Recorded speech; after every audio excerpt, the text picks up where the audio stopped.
Hi. First of all, thank you very much. Very, very interesting. A small note in passing.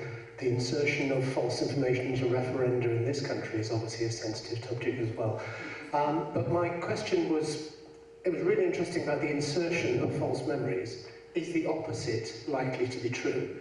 Would it be possible to suppress memories on a large scale? For example, and I don't suggest you would want this job, if you were employed by Russian state media, would it be possible theoretically to suppress that there ever was an invasion, that Russian troops ever died amongst a large part of the Russian population, the world population? Is that theoretically possible in the future?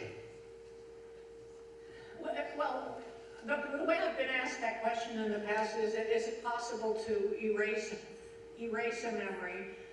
Of course, when we change a detail, when we turn a stop sign into a yield sign, essentially we are weakening the memory for the stop sign. So in that sense, by substituting one memory for another, you are to some extent suppressing or weakening the original memory.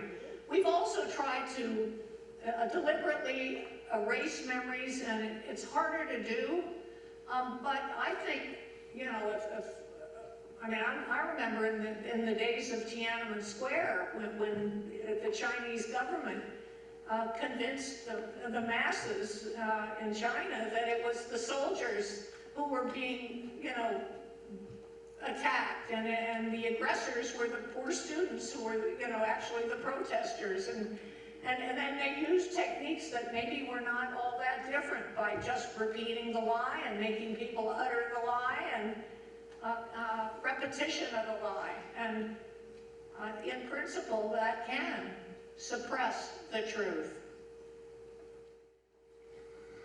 I've got a very simple question. How does age affect false memories? There is some work that shows that there are some age effects. Young children, particularly 3 to 6-year-old children, are more susceptible to this kind of contamination. There's some evidence that elderly people are somewhat more susceptible than younger adults. But you know, again, I think we have examples and we have research showing that,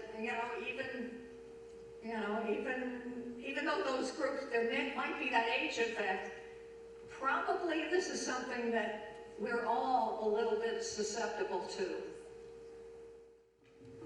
Hi, that's weird. So I do have two questions. The first one is, based off what you know, do you think eyewitness testimony should be a valid form of evidence in the criminal justice system, and why? I study criminology, so I'm just interested. So should eyewitness testimony, well, you know, we're not going to get rid of eyewitness testimony. And even long ago, somebody suggested that maybe there should always be some corroboration for a single eyewitness account. But I don't think that's going to happen.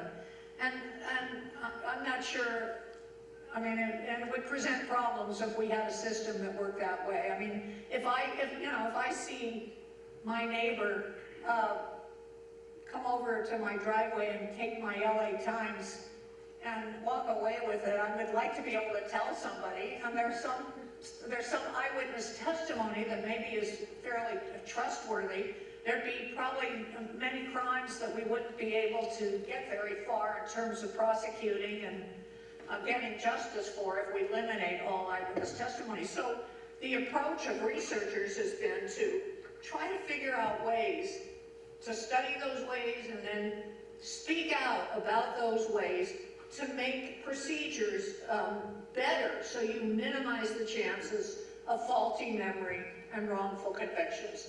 And some of those ways might be things that the police can do at the police station, like how they conduct lineups and who they put in the lineup and who conducts the lineup and what instructions are given. Some of the things are things that can happen in a trial. And during a trial, there's now a greater push towards educating the juries about the workings of memory, either doing it through jury instructions or through expert testimony, which is something that I and other scientists sometimes do. Typically, how long do false memories last?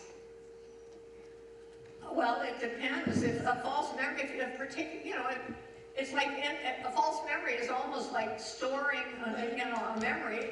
The false memory will fade over time. It might get manipulated again, but false memories can last for quite a while, but particularly if you're rehearsing it. And by that I mean, for example, in one famous case of wrongful conviction where a rape victim identified, and she happened to be a Caucasian victim of a very tragic rape, but she identified an African American as the person who raped her. Turned out she had the wrong person, but that false memory, and he was convicted, and only years later, when DNA proved his innocence, was he freed, she continued to have that false memory for many years after she first misidentified him. She continued to have that false memory. And even after it was proven not to be him, that was the face that she still saw. Could you potentially create phobias by misleading information or planting fake memories? Well, I think of a phobia as like, you hate spiders, that kind of thing. Or what kind of phobia are you thinking of? I think in principle it's possible. If I can make you believe that you got sick eating strawberry ice cream and you're not very interested in eating it anymore, haven't I created something like a dislike for a substance that you were previously neutral about? Potentially, I think that would be a great research question if you could get it through the human subjects review process. I'll try my best. Yeah, that might be your biggest challenge.